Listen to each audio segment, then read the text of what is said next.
So hello and happy Wednesday, March the 17th.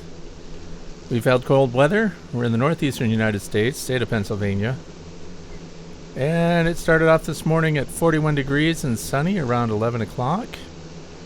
So I decided it would be a great opportunity to put out some pollen substitute. This particular dry pollen substitute is known as Ultra Bee. And at the time of these video sequences, and yes, what you're hearing are the noises made by the bees, it's just slowed way down to about 35% normal speed. 54 degrees Fahrenheit in the sunshine here and 12.2 Celsius. It took the scouts early in the morning less than 5 minutes to locate this dry pollen substitute. Now you can see in the background things are brown, dry. There is some tree pollen out there that's getting going. It's not enough to satisfy what the bees need to kick off meaningful amounts of brood. You're looking at worker honeybees. They're all female, and they're the foragers. They're out looking for resources so that these colonies can start brood early to take advantage of the nectar flow when it gets here. That's the risk when you're putting out dry pollen substitute or any kind of pollen substitute, or even pollen patties inside your hive. You're going to kick off some brood, so you need to evaluate how much honey they've got stored away.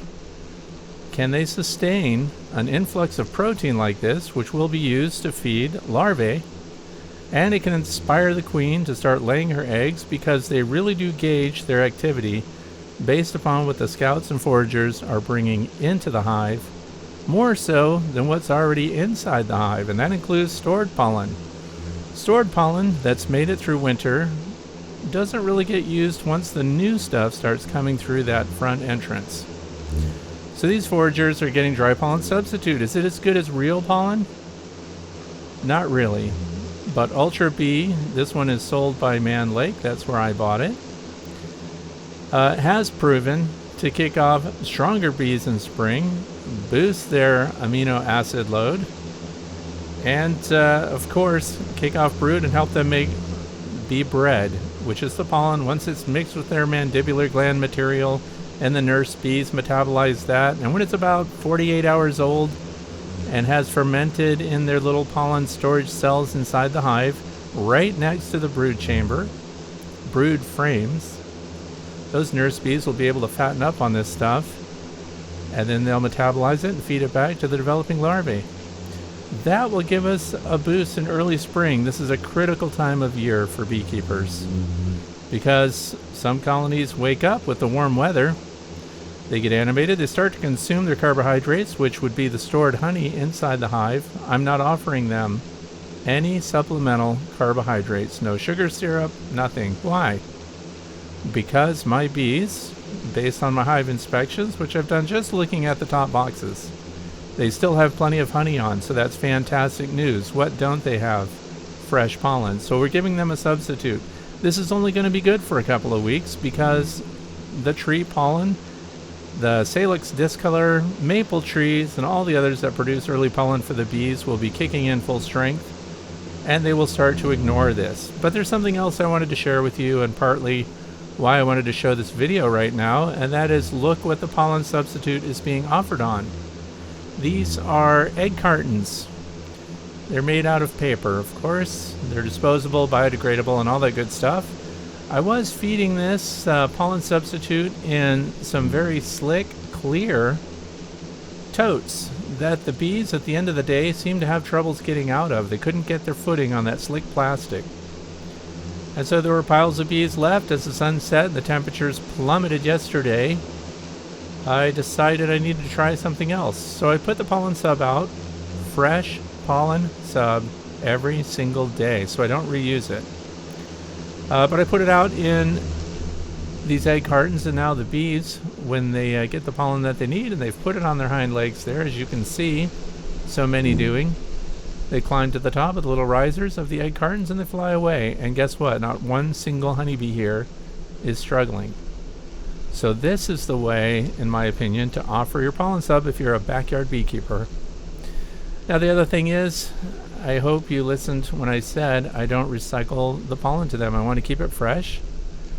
So at the end of the day, once it gets dark, temperatures drop again, the dew starts to settle, and we might get rain or things like that. That's when I would take these egg cartons into the bee shed and put them in dry storage with silica packs to make sure no condensation forms on them. This stuff has the consistency of talcum powder.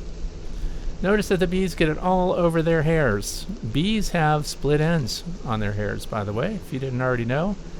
That helps pollen, real pollen, and pollen sub stick to their hairs, and then they groom it off of their eyes. You'll notice that some of them are grooming their antenna with their forelimbs.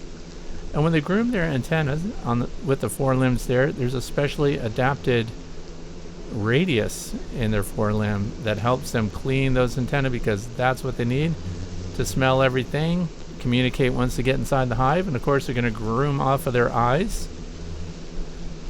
When they get into the beehive, they're going to groom it all back again, get cleaned up a little. Maybe they'll get some help from their hive mates that will be grooming them as they come in. Most of these are bee weaver bees. There might be a few Saskatraz bees left over. And as they get inside the hive, they're going to put this in the cells near the brood. And then they're going to feed this back. So in general terms, a full frame of brood will consume a full frame of honey, stored honey, and a full frame of pollen, cells full of pollen. So it's very expensive to raise brood in the springtime. But if these colonies' numbers are dwindling and they don't replace their workforce early enough, their numbers continue to get smaller and smaller, and then when that nectar flow, when the pollen and everything kicks in the environment, they wouldn't have the adequate workforce to really build up and take advantage of it. We had a tough winter, long sustained cold temps without even cleansing flight days. Historically, we had lots of warm-ups during winter, and the bees could fly out and eliminate and do everything that they need to do, get water, get back inside, and continue going back into a state of torpor. So they would warm up, fly out, cool down, cluster again. And now this is a tenuous time, because the bees really need to be bringing in the pollen, but they also need the carbohydrates in your colony to sustain them if it rains or if it gets cold again, and we have cold weather coming right back. And that's the good and the bad of it. So when the weather warms up and we have dry days like today, I will be putting pollen substitute out for them until they start ignoring it. And of course, at the end of the day, I will throw away this pollen and I will start with a fresh one. And of course, egg cartons are completely disposable, so just compost those and start with a fresh one every day.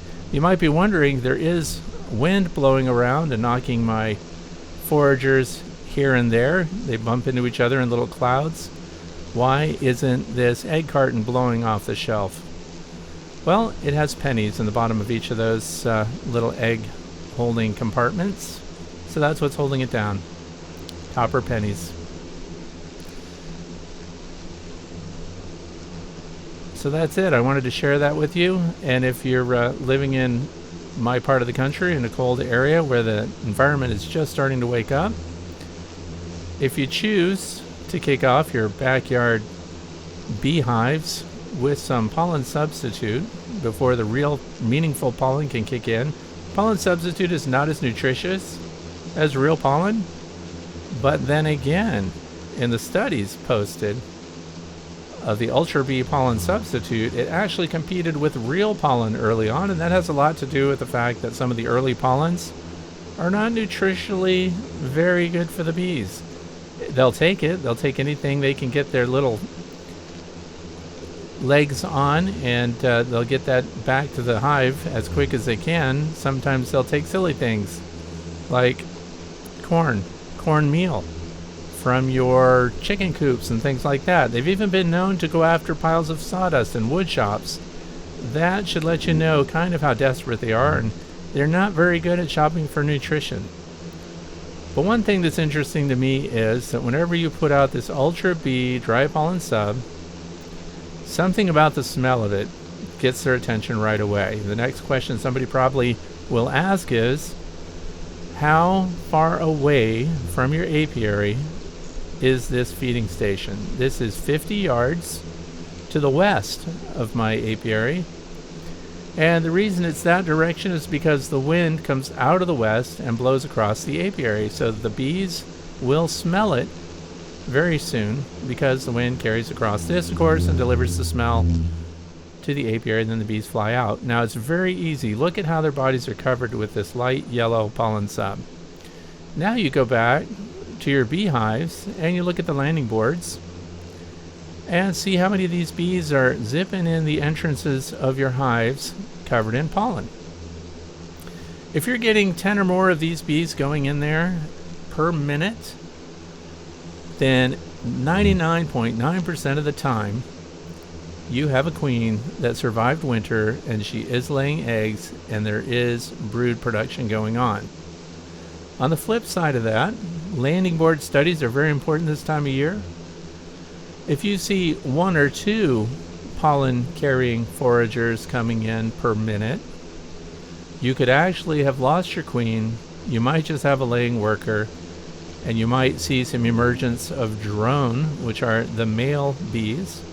You would see those coming out on the landing board on warm days and nothing else. So that would be a colony that would be in trouble. And this is a great way to do an early evaluation without even opening the hive, just looking at the landing board activity. So you see your bees coming in 2 at a time, 3 at a time, 6 at a time, bringing pollen in. You've got a queen right colony. Put that in your logbook. Thanks for watching.